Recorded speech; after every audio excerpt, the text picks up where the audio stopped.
I would say the majority of the patients walking into an office really know nothing about robotic surgeries.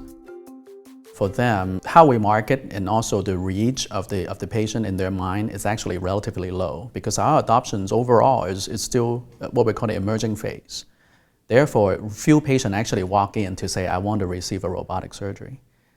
So how a surgeon articulate robotic surgery in front of the patient become very, very important. There is a general perception, but in the same time, a lot of times they think that, I want a surgeon operate on me versus a robot operate on me. So the surgeons have to spend more time, whether it is through literature, videos, or graphical images to show that, how robot surgery is being done. Some hospital, we even have surgeons actually taking their family members into the operating room while their family member is being operated on.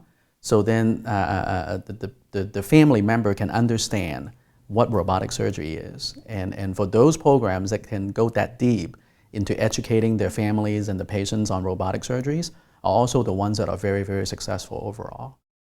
In the US, surgeons are very stubborn. They think that they're really good and they don't need anything to really help them to get better at what they do. Whereas in Asia, it is different, is that the surgeons understand their limitation. So when they see the robot with better instrumentation, they can see better with a computer-aided design, they actually believe that it can help them to become a better surgeon. And because of that, we actually go in with almost an upper hand, that they know that this is a tool that can help them get better. And so when we market in Asia, a lot of times it's about reinforcing the core value of Da Vinci surgery. Secondarily, because almost 80% of our patients are cash pay patients, being able to articulate the value between the surgeon and the patient is really, really critical. Compared to the US market, there are differences between the hospital level on how they buy and why they buy. And a lot of times it may not make sense. So for example, in Japan right now, we have a lot of systems in place. However, the utilization of each system is relatively low. For them, it's about having the technology and then over time fulfill it with reimbursement and also patient access. Same thing for China. Having a certain technology allow them to claim within the very specific class of hospitals. Therefore, to portray that they are an innovator in front of the patient population, that's the reason why.